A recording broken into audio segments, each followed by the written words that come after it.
Good day all you wonderful people, welcome to Adventure Together. My name's Al, trail name Lookout, and this is Jonas, trail name Worth It.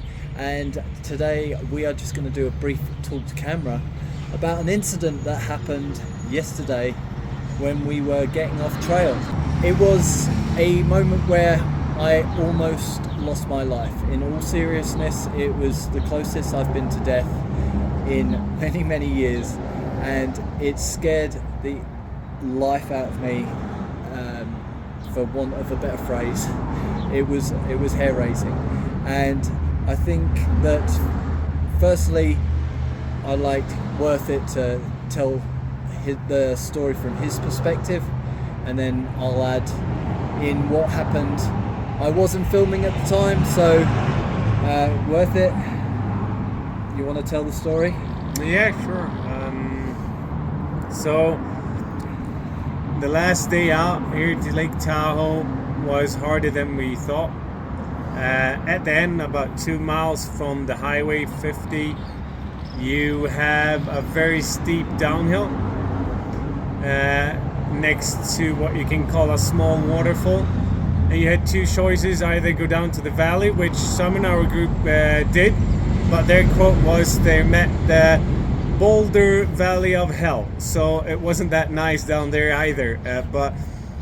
Or you could make it quite a bad traverse, as we already talked about before. I think on this channel, it's often that the summer path is not good in winter. So the trail, the way it takes in the summer, is typically not good in winter.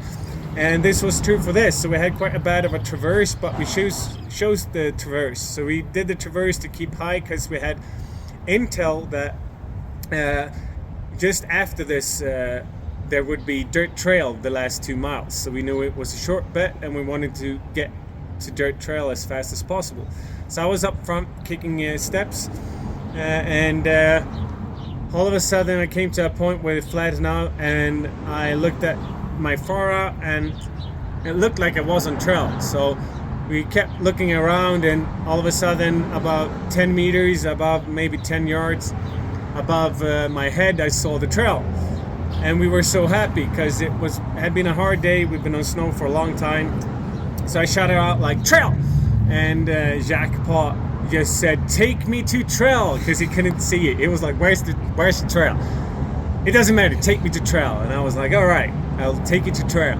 So we started to scramble quite fast up the hill, and we were so excited, and Lookout is very fast. So he passed Jackpot and was right up my rear end.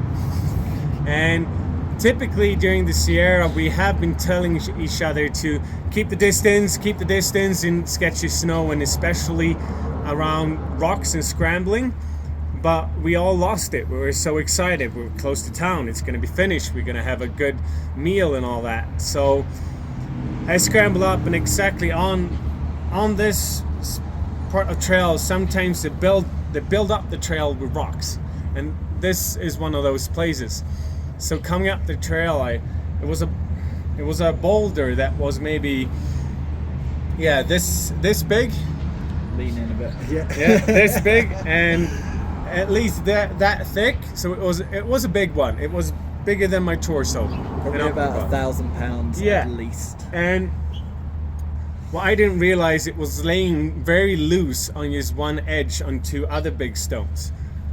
So when I got up and I took the stone and I moved to the right and put all my weight on the stone, moving like that, pushing myself up, I pushed the stone into Lookout's face, because Lookout was just behind me.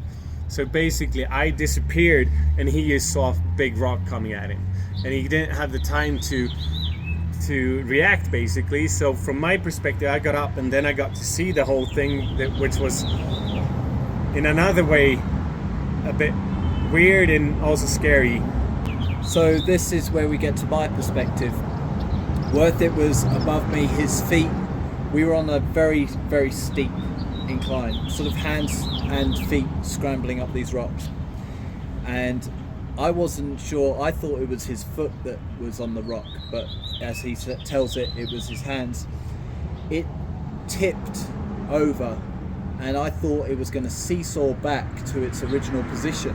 So, like, kind of dumb, I just stood in front where this thing was at my head height and saw it tip, and watched it and thought it's going to tip back, but it didn't tip back, and it continued to tip towards me, and instinctively I put out both hands to catch it, but it was so heavy that it just slipped through my hands and ripped the trekking poles out off of my wrist. The cuffs were around my wrist, and it ripped the trekking poles out, landed on the trekking poles.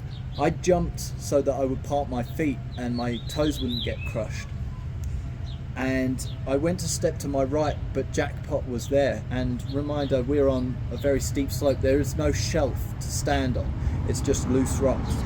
Went to step to my left, and there was nothing to step on, it was just vertical. And so I took a step back and I went unsteady, and the rock hit the ground and rolled towards me, and I took another step, but there wasn't anything to put my foot onto, so it just disappeared into the air. I remember falling onto my back and just somersaulting backwards down the slope, and I came to a stop with my head down, feet up, against a big boulder, and I was in a channel between these two large boulders, and then in a millisecond, so quick, the boulder that had been tipped and rolled down and quickly hit my foot against the boulder, sandwiching it, and rolled off, and then continued to roll off to the side. But yeah, it was a very, very scary moment, because as I was laying and my foot wasn't out to the side, it was above me, that boulder was centimeters from hitting me in the face. It literally came down towards me, and all I kind of saw as I came to a stop was the boulder heading straight for me, and then suddenly last minute bouncing off. My foot was really, really, really hurt, and in that moment all I could feel was the pain of like lightning bolts and fire in my foot. And I've had broken bones in my feet before, and I've broken toes, and it felt exactly like that. It felt, the pain was immediate, severe, and just, it felt like a car had run over my foot, just a flash of intense heat and pain. Worth it. What did you see from the top? For me, it looked like he almost fell with the rock. So for me, it was like slow motion, the rock tumbling, and he was like bouncing down those like maybe 5 meters or something. And every time, it's hard to remember because both were in shock, but from my perspective, as I remember it, which is a better way of putting it, the rock hit 3 times. 1, 2, 3 in the rotation, and the third one was settling down and hitting his foot. And for me, every time that rock tumbled and hit, it almost hit his head. So for me, it was a perspective of watching, screaming something I can't remember, and just seeing, is this gonna be the toss around that crushes his head or his torso? But it was always a bit to his left, my right in the perspective, and just missing his head, or being one of them, I remember, if I remember correctly, was just bounced in between his armpit, basically, cradling it. So yeah, it was a close one.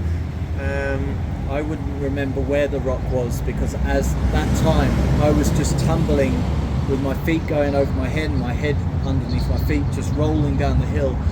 I wasn't aware of where the rock was until I came to a stop, and it very, very soon after hit my foot and sandwiched it between it and the rock.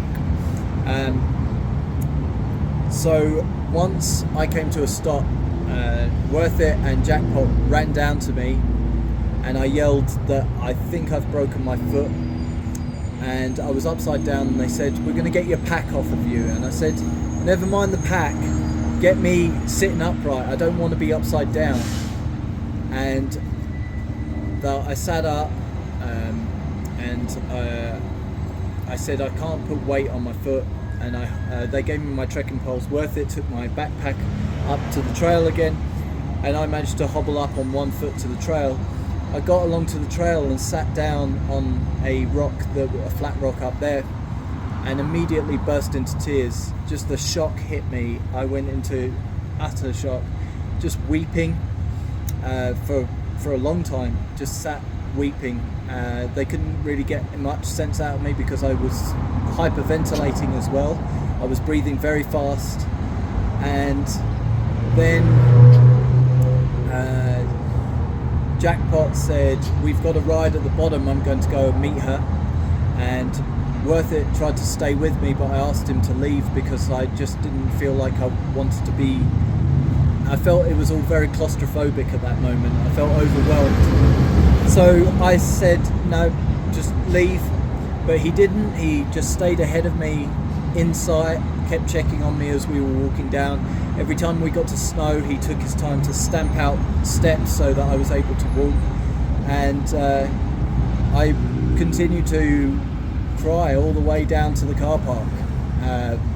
39-year-old man crying all the way to the car park. And we got in the car park, we got a ride, and I started to feel a lot better once we were on our way to town.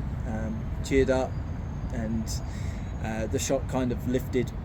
And then later on that night, I was alone in the Airbnb, just sitting on the sofa, and I had some dinner, and everyone else had gone out for sushi, but at that time I had so much pain in my foot I couldn't put weight on it, I couldn't walk. So I was alone, and out of nowhere I broke down into tears again, just completely sobbing, and I fell asleep sobbing. The last thing I remember was crying uncontrollably, and then I fell asleep, and I woke up on the sofa. It was probably about 8 o'clock in the evening. No one was back at that point, and I just felt so exhausted. I went straight up to the bedroom and fell asleep again. Then afterwards I felt okay the next morning, but in the night I did have a nightmare that the rock, I relived the moment in a dream, and the rock had been tumbling down, and I woke up because the rock actually did hit me in the face and in the dream, and I just woke up with a shock, and there was already tears all over my face. My pillow was wet from tears, and even though it was 4 a.m, I just thought I can't sleep anymore. So I got up and went downstairs and made coffee and sat on the sofa while everyone else was asleep. It was a really intense moment, and it really got to me, but I also think it got to Worth It because he kept saying that he blamed himself for a freak accident that, as I said to him, you've trod on 1 million rocks in the last 5 weeks, and 999,999 have stayed in their place. It was that freak moment where I was following too closely. If I wasn't following as closely, I could have had more time to react, more time to move out of the way, but I was too close, and it fell into my arms and then into my lap. And I'm just very, very lucky to be here. I feel immensely lucky that I didn't just pass away yesterday in a freak accident. Yeah, I think also it kind of affected me because it's been hard for me lately because my father passed 10 days ago, and I'm leaving the trail 6 days for the funeral and then coming back. And so I've had the last stretch of the Sierra has been quite overwhelming for me, and it's just, it's natural in this case to think about death, and it was just a very close encounter so I think it was a lot of things that made it maybe become a bit worse from my perspective as well. But yeah, I'm happy he made it.